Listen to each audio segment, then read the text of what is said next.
I want to walk you through some of the common side effects that are potential when taking sildenafil or the better known version Viagra. And a lot of people want to know, is it normal? And that really comes down to individual physiology and what side effect you're talking about. We'll walk through all these common side effects based on some data to help you understand what is possible and what is serious. One of the more common things that people can experience with sildenafil is a headache, and the data show that anywhere between 16 and 28% of people will have some sort of headache when they take sildenafil, and the headache incidence goes up with the increased dose. And so the lower end of the spectrum is like 25 milligrams, that's about 16%, and for 100 milligrams maybe 28%. The key point here is that a severe or unusual headache should prompt stopping the medication and talking to the person that prescribed it to better understand how this may or may not impact or affect the decision to continue this drug or try something different. Flushing is the second most common, and up to 18% of people can experience some flushing, and it may be uncomfortable for some. Others just describe it as kind of a warm glow type sensation. It just completely depends on your perception of it, a person's perception of it. Again, this is an educational video. I'm not giving you doctor advice. I just want to spell out some of the statistics so that you have a better understanding of what the data show from scientific research. Also keep in mind that the data was done against a placebo, so these people, even though they were taking nothing more than a sugar pill, could still experience all the side effects that I'm going to discuss in this video. Dyspepsia, which is just a fancy medical word for heartburn, can occur between 3 and 17% of time for people taking these drugs. Abnormal vision, which tends to alarm people, can occur up to 11% depending on the dosage of the medication, and as you're more likely familiar that there is a peculiar side effect of Viagra that can cause a blue tint or blue hue to the vision, which is transient and temporary.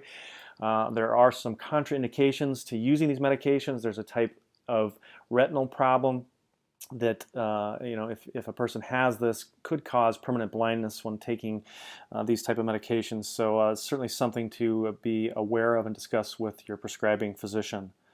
Nasal congestion, this is probably the most common side effect that I get from my patients that complain about this. And the reason is that the drugs are increasing blood flow throughout the body, and it also causes some congestion in the nasal mucosa, the lining of the nose cavity itself, which some people it's minor, other people it really bothers and kind of hampers or dampens the situation. So one suggestion that I've heard from several experts on this is to use something like Afrin spray, which is a vasoconstrictor to counteract some of those effects. Keep in mind that there are clear duration limits on Afrin. 3 days max is generally what the manufacturer suggests. I often will just suggest some simple saline just to help with some of the congestion. Pretty benign intervention. Back pain. 3 to 4% of people will complain of back pain when taking sildenafil or Viagra type medications. This is, I think, a little bit more common for those using tadalafil, which is the Cialis.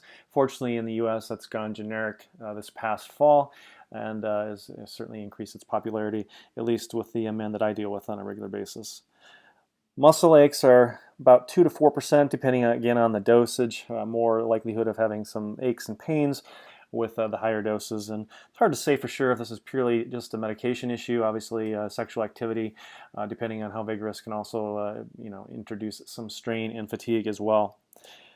Upset stomach or nausea, not very common, about 2 to 3%. I think in the last 2 years, maybe I've had one person request a different medication because of the stomach upset issue.